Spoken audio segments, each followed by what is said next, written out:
ഒരു ആശുപത്രി വാർഡിൽ ഗുരുതരമായ രോഗം ബാധിച്ച് രണ്ട് വൃദ്ധന്മാരുണ്ടായിരുന്നു. ഒരാളുടെ കട്ടിൽ മുറിയുടെ ജനാലയ്ക്ക് അടുത്തായി ഇട്ടിരുന്നു. രണ്ടാമത്തെ ആൾ എഴുന്നേക്കാൻ കഴിയില്ലാത്ത വിധം കിടപ്പിലാണ്. അദ്ദേഹത്തിന് തലപൊക്കി നോക്കാനൊന്നും കഴിയില്ല. എല്ലാ ദിവസവും ജനാലയ്ക്ക് അടുത്ത് കിടന്ന വൃദ്ധൻ പുറത്തെ കാഴ്ചകൾ തൻ്റെ കൂട്ടുകാരൻ ഓരോന്നായി അങ്ങനെ വിവരിച്ചു കൊടുക്കും. പുറത്തെ മനോഹരമായൊരു പാർക്കുണ്ട്, അവിടുത്തെ കുട്ടികൾ കളിക്കുന്നുണ്ട്. തടാകത്തിൽ നല്ല താറാവുകൾ നിന്ന മനോഹരമായ കാഴ്ച ഞാൻ കാണുന്നു. പ്രണയിനികളൊക്കെ കൈകോർത്ത് നടക്കുകയാണ്. ആകാശം കാണാനോ ഭയങ്കര സുന്ദരമായിരിക്കുന്നു. വർണ്ണ പക്ഷികൾ ആകാശത്ത് ഇങ്ങനെ ചിറകടിച്ച് പറക്കുന്നുണ്ട് എന്നൊക്കെ ഇങ്ങനെ ഓരോന്നായി അദ്ദേഹം തട്ടിമുളിച്ചുകൊണ്ടിരുന്നു.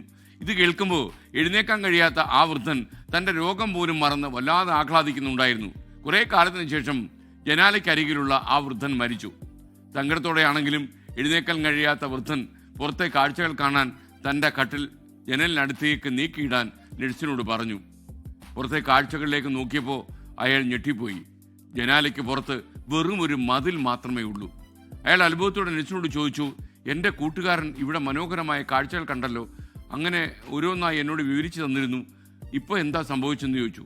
നഴ്സ് നിറകണ്ണുകളോടെ പറഞ്ഞു, അദ്ദേഹത്തിന് കണ്ണ് കാണില്ലായിരുന്നു, അന്ധനായിരുന്നു അദ്ദേഹം.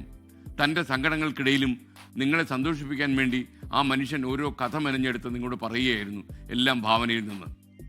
ആലോചിച്ച് നോക്കുക, അന്ധനായ ഒരു മനുഷ്യൻ മറ്റൊരാളെ സന്തോഷിപ്പിക്കാൻ വേണ്ടി പുറത്ത് വർണ്ണക്കാഴ്ചകളുണ്ട് എന്ന് പറയുക.